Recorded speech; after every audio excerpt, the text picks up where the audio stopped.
Assalamualaikum warahmatullahi wabarakatuh.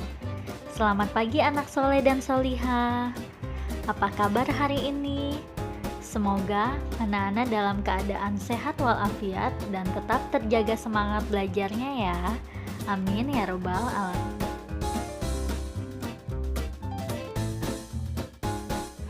Hari ini kita akan belajar tema 4, sehat itu penting. Subtema 1, peredaran darahku sehat, pembelajaran ke-1.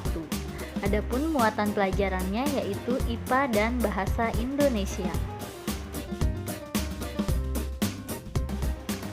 Adapun tujuan pembelajaran hari ini yaitu sebagai berikut. Dengan kegiatan mengamati gambar peredaran darah manusia, siswa mampu menjelaskan peredaran darah manusia dan fungsinya secara rinci. Dengan mencari tahu tentang pantun, siswa dapat membuat pantun dengan tema tertentu.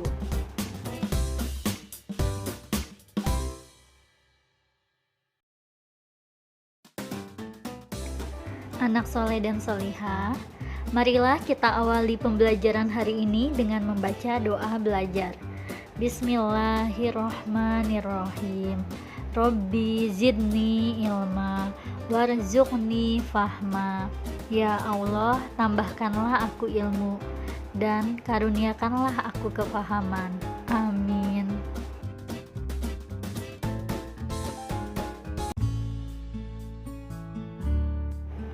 Siti anak yang rajin dan disiplin. Siti selalu berangkat ke sekolah lebih awal. Jarak rumah Siti dan sekolah tidak terlalu jauh.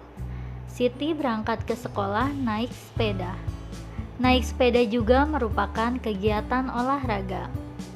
Siti mengayuh sepedanya dengan santai. Siti hanya membutuhkan waktu 20 menit untuk sampai ke sekolah. Siti sangat peduli dengan kesehatan tubuh. Bersepeda termasuk olahraga yang mendukung kebugaran dan dapat membantu melancarkan peredaran darah.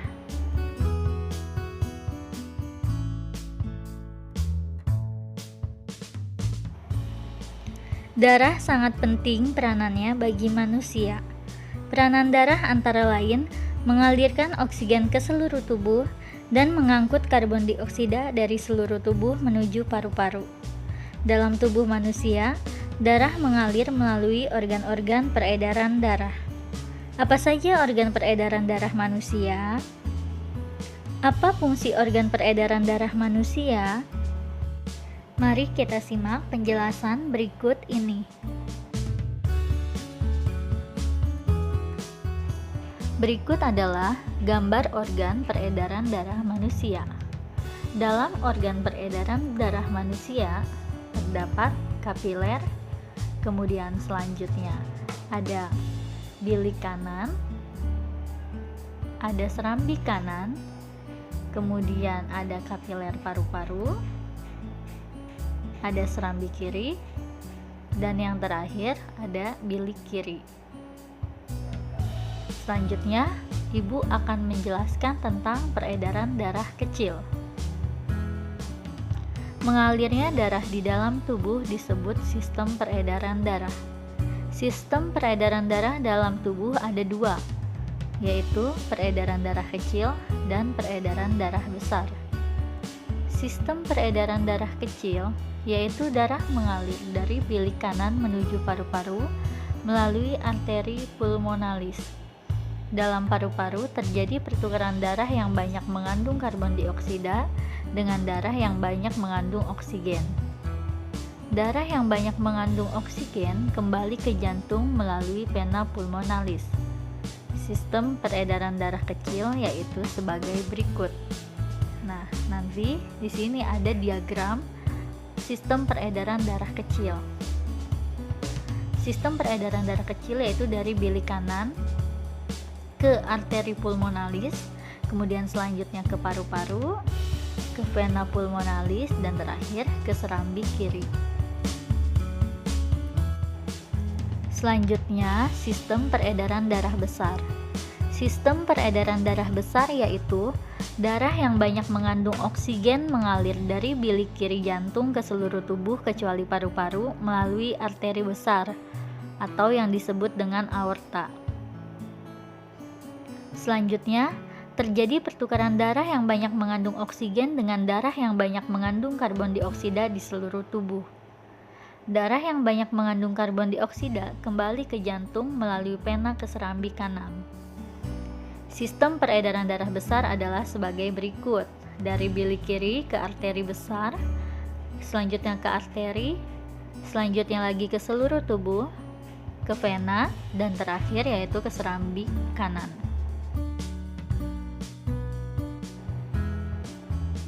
Organ tubuh manusia yang berperan dalam peredaran darah adalah 1.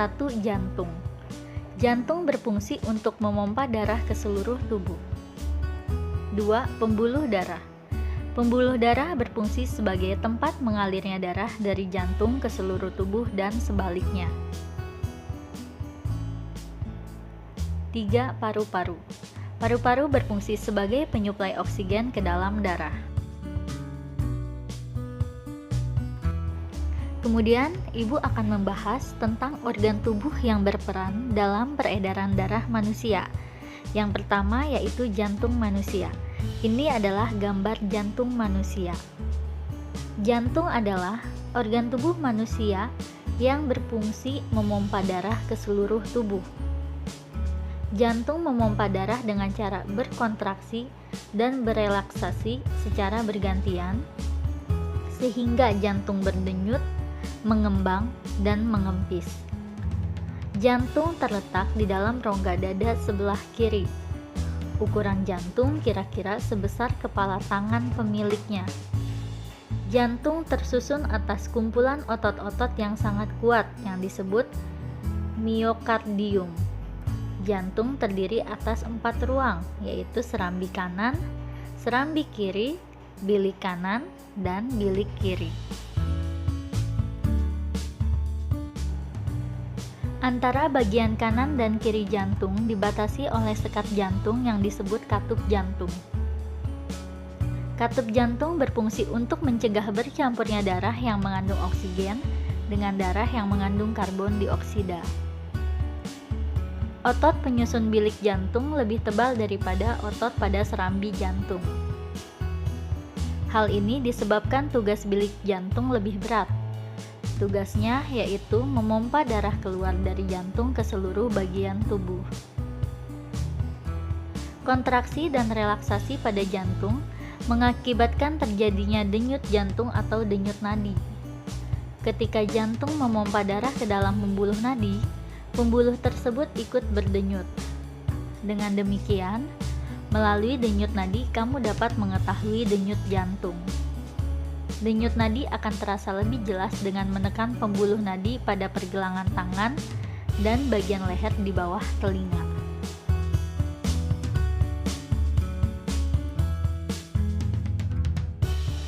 Selanjutnya, organ peredaran darah yang kedua yaitu pembuluh darah.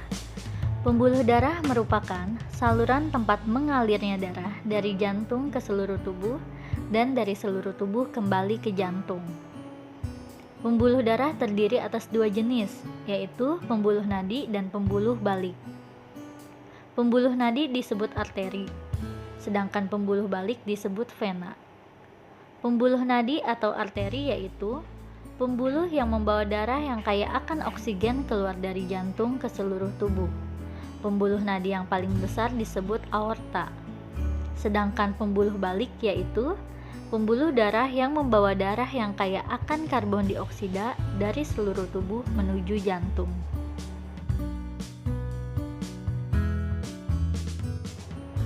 Pembuluh nadi dan pembuluh balik bercabang-cabang. Ujung cabang pembuluh terkecil disebut pembuluh kapiler. Pembuluh kapiler sangat halus berdinding tipis dan berpori. Dalam pembuluh kapiler ini terjadi pertukaran 2 zat, yaitu antara zat oksigen dan zat karbon dioksida.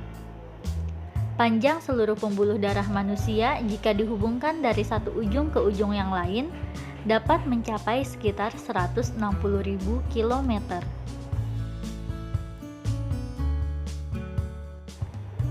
Selanjutnya, perbedaan antara pembuluh nadi dan pembuluh balik.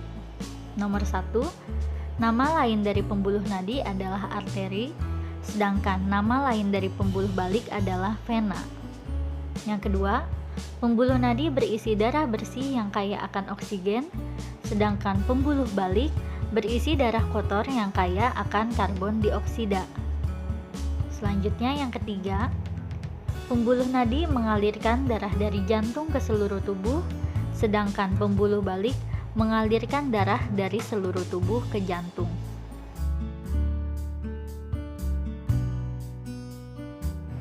Selanjutnya, organ peredaran darah yang ketiga yaitu paru-paru. Paru-paru juga memiliki peranan yang penting dalam proses peredaran darah. Dalam proses peredaran darah, paru-paru berperan sebagai penyuplai oksigen ke dalam darah. Darah yang telah diedarkan ke seluruh tubuh tidak lagi mengandung oksigen, akan tetapi banyak mengandung karbon dioksida. Setelah kembali ke jantung, darah yang akan mengandung karbon dioksida tersebut dipompa ke dalam paru-paru. Selanjutnya, karbon dioksida diambil dan diganti dengan oksigen melalui proses pernapasan. Paru-paru terdiri atas ribuan tabung bercabang. Tabung bercabang yang jumlahnya ribuan semakin ke ujung semakin mengecil. Pada ujung yang mengecil terdapat kantong udara. Kantong udara tersebut dinamakan alveoli. Masing-masing alveoli memiliki jaringan halus kapiler.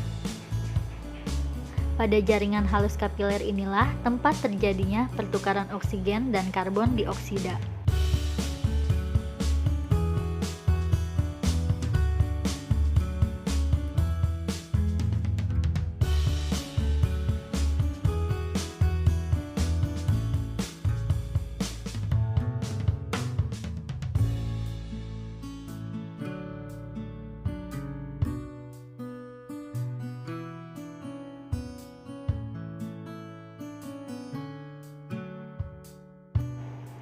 Siti dan teman-teman pagi-pagi sekali sudah sampai di sekolah.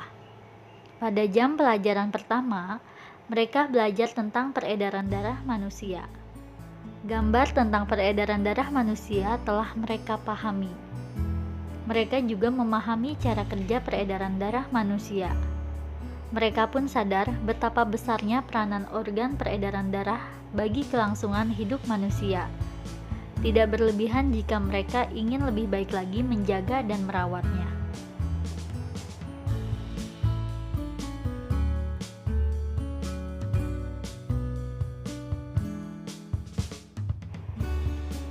Tiba-tiba Siti ingin mengungkapkan rasa syukur kepada Tuhan Yang Maha Esa.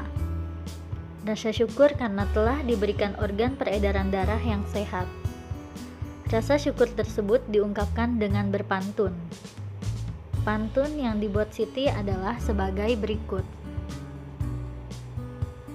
Rambutku lebat, rambutku subur, tidak dapat dipasang jepitan. Tubuhku sehat, ku ucap syukur, darah mengalir tanpa hambatan. Itulah pantun yang diucapkan oleh Siti. Teman-temannya sayang Siti. Siti pandai berpantun. Karena melalui pantun, seseorang dapat mengungkapkan kata hatinya, seperti yang telah dilakukan oleh Siti.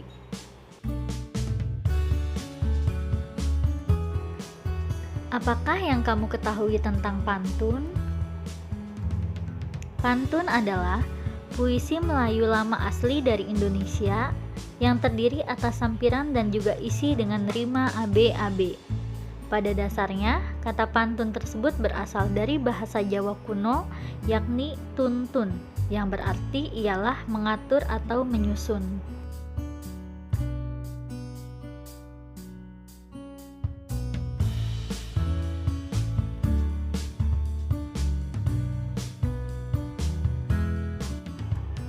Baiklah anak soleh dan solihah, demikian pemaparan yang dapat Ibu sampaikan. Semoga bermanfaat, mudah dipahami, dan tetap semangat belajarnya ya. Kita tutup dengan mengucapkan hamdalah. Alhamdulillahirabbil alamin. Wassalamualaikum warahmatullahi wabarakatuh.